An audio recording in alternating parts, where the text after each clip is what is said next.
Welcome. You are now linked to your telecom retirement. Hey, how we doing today?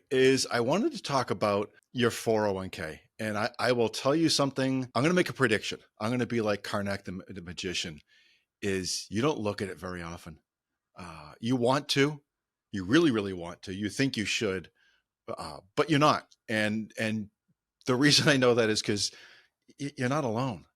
Everybody does that. It's just so common. It's one of those financial black holes that we put our money and we put in our 6% or our $21,000 or 30,500 or whatever we're putting in, and we don't really think about it that much. We just kind of hope it's there for retirement. But I think I can get you to a place where you can spend a couple of minutes a year on your 401k and have a lot more satisfaction. So you'll be very, you can kind of feel like you're moving in a direction as opposed to just hoping, number one. And number two, probably do better in terms of understanding what's going on and making changes as necessary based on what's going on in the world, or at least have a chance at doing so. It's harder today. If you look at your 401k, whether you're at Verizon, AT&T, or somewhere else, you might have 15, 20, 25, 30 choices. When I started working with NYNEX and AT&T employees way back in 1991, 92, somewhere in that range, there were 3 choices. I remember at NYNEX, it was 3 choices. You had a choice of the guaranteed interest fund, which used to be the only choice. That was originally the only choice you had, was a guaranteed interest fund. It was just, they'd set the rate, you get that much, just like a CD. And that was it every single year. And then they added, I'm sorry, no, it wasn't the only one, because you could always buy company stock. Is back then, regardless of what you did, the company matched you in company stock. So you got Verizon stock. You probably got AT&T stock before that. That was your only choices. Then they added something called diversified equity, which was a stock fund. So you had 3 choices. And back in the 90s, for pretty much most of the 90s, if you don't have 30 years in the company, you probably don't know this, but this is something that was, part of the technology of the time. It was an NCR form. It was a 3-part the pressure copying type form, and you'd fill it out and you would bring it to HR. There were certain departments you would either mail it, or you had to drop it off in like Boston, New York. There weren't that many places you could drop it off. Most people were mailing it. And the first of the next quarter, provided you got it in before the first of the last month of the quarter, so you had to have it in at least 30 days early, they would make a change to your 401k allocation. Think about that. Your choice today could happen as early as 30 days. It could happen as late as 120 days from now. And you only had 3 choices. You had guaranteed interest, diversified equity, and company stock. You actually had, there was a 4th category, which was the old AT&T stock, which they didn't let you buy into, but you could own it. And then going from there, companies added funds in the late 90s just to comply with what's called ERISA, the Employee Retirement Securities Act, which was 1974, I believe. And Congress has made some changes to it. The government had made updates to it. It was to protect people's pension plans, as there was a lot of pension plan hanky-panky going on in the 60s and 70s, and the government was trying to clamp down on that. They were trying to create laws that were protecting employees, and over time that has bled into 401ks and other plans as well. But one of the things back in the 90s the government said was, hey, wait a second, you guys got to give these people more options. And if you don't, you're financially liable for their mistakes. That's a big deal. And I'm not sure any company really got sued for that or successfully sued for that. I had to look it up.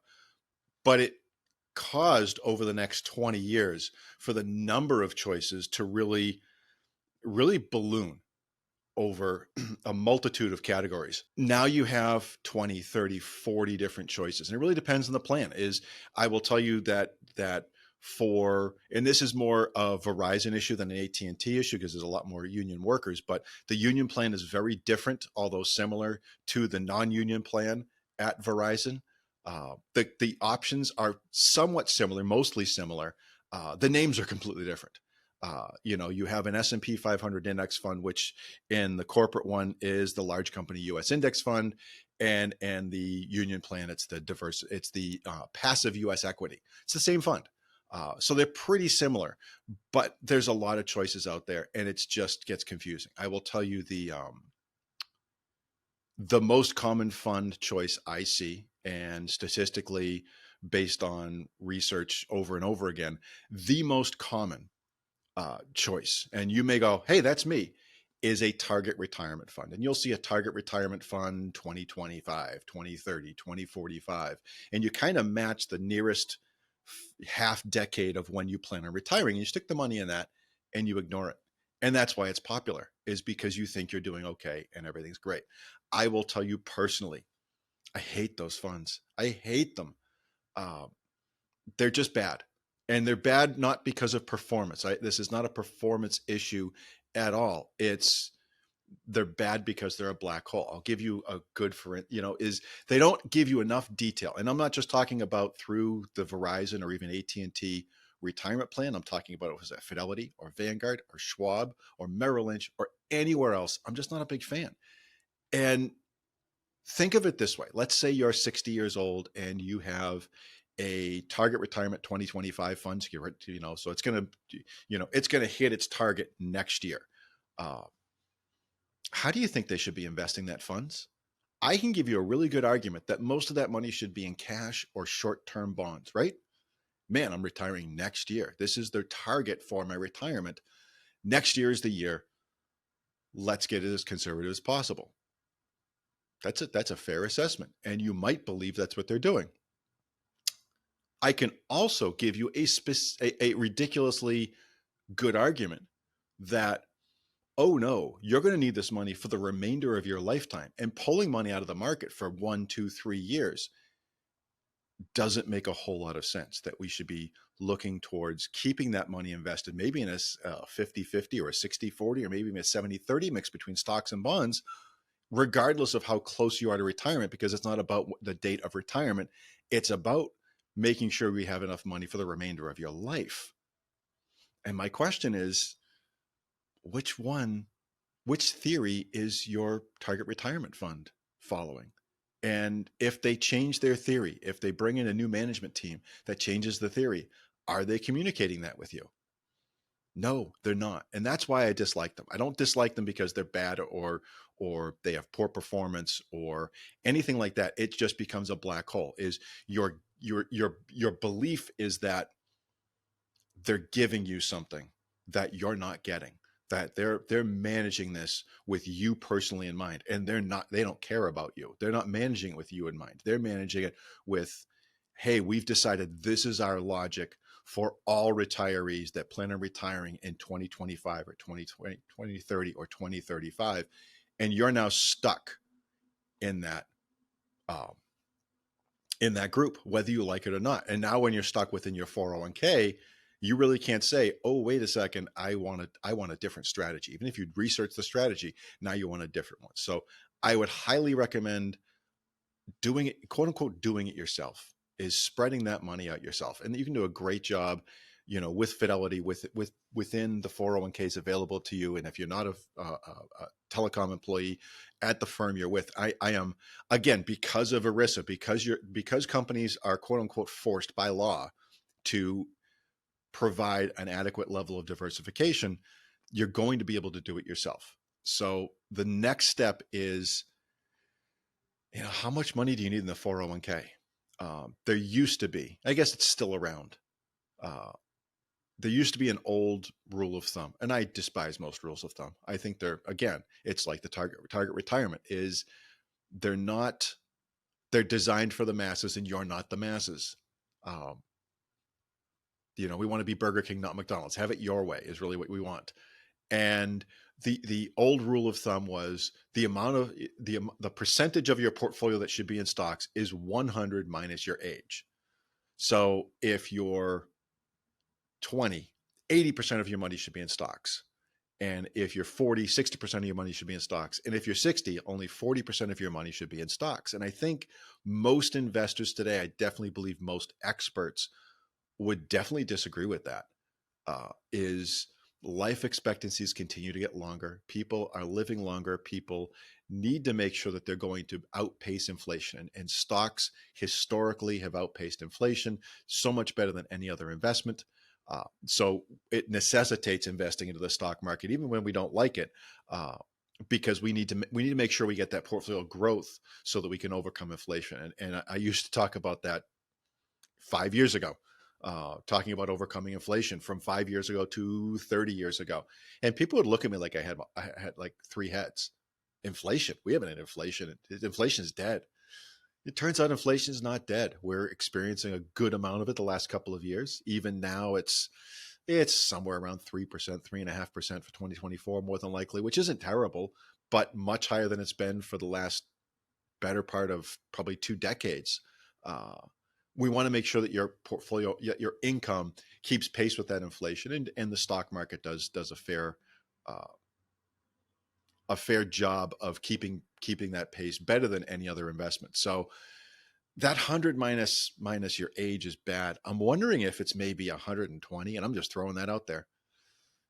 At 60, you'd have 60% in stocks. That's actually reasonable. At 50, you'd have 70%.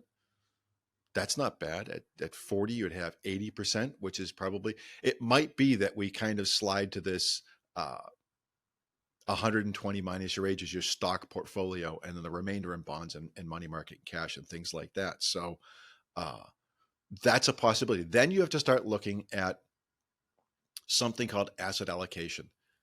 And this is probably the hardest part. You'll do it once. You'll pretty much do it once. So, knuckle down and take a look.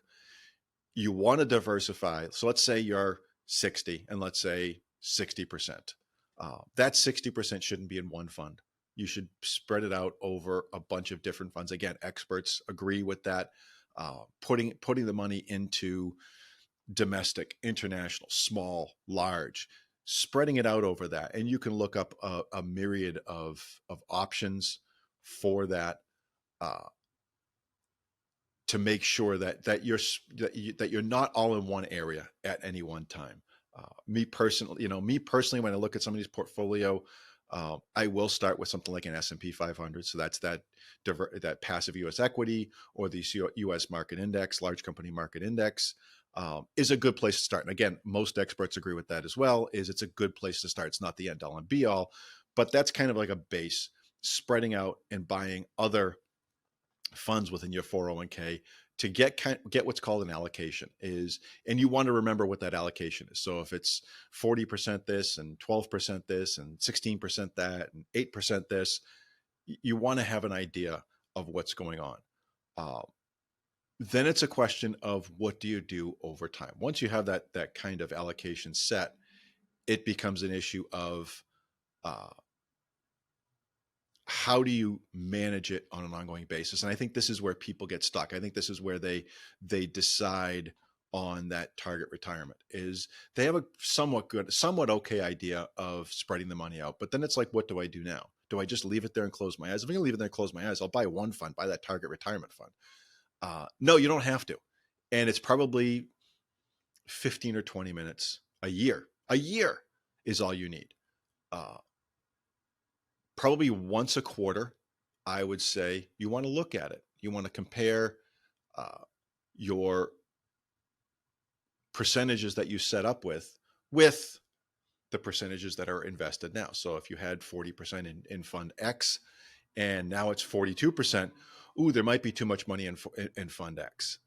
And you might want to move it from fund X to fund Y, which is maybe doing less, or you may want to just contribute less to fund X. It really depends on your situation and how you want to do it.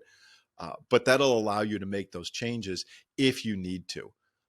I would definitely recommend once a year. So at January 1st, regardless if there's any major change or not, you may want to make those changes. Now, I will tell you this is if your 401k is at Fidelity, which the telecom 401ks are at Fidelity, a lot of places are at Fidelity.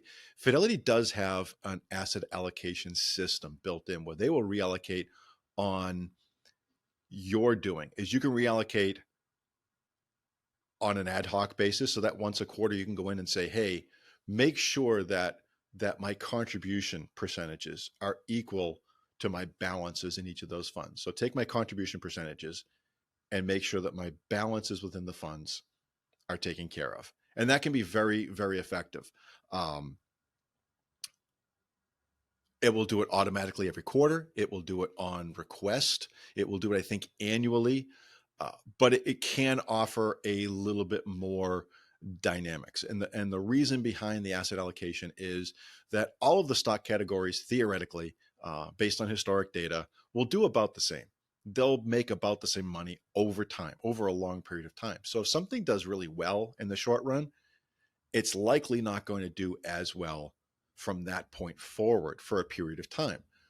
And something that hasn't done well, has maybe performed poorly, may wind up from that point forward earning more to kind of catch up to get to that baseline of everybody does about the same. Asset allocation always forces you to sell your winners or a portion of your winners and buy your losers. It allows you to counteract human nature, because human nature is like the worst way to invest your money. I can't, and if you look at your 401k, look at your other investments, look at just things you've done in the past, it's true. Is everybody wants to be in the market when the market's up. Nobody wants to be in the market when the market's down. But we know from our own experience that, man, you sit there, and I think back to when I was in college, I was working for a trust company in Boston, and the traders would talk about, this is back in the late 80s, they would talk about, everybody knew you should buy Chrysler in 81 when they were going bankrupt, and Reagan bailed them out. You just knew you should buy it because, of course, it was going to happen. No, you didn't. In 1981, nobody knew Chrysler was going to survive. The entire world was convinced that Chrysler was going out of business. And Lee Iacocca came in and he begged the government for help. And the government bailed out Chrysler. And it was right, it was a good thing for them to do so. Chrysler paid back all of the money, so it's not like the government was out money for it. But there was no way to tell that was going to happen. So that you get this revisionist history of, oh, we all knew it and nobody ever does anything. So we all knew that in 2008, that was the right time to buy stocks, right? How many of us bought stocks? Well, I did. But how many regular people really were buying? And when things were going gangbusters in, say, the late 90s with all the dot-coms, how many people were selling? They don't.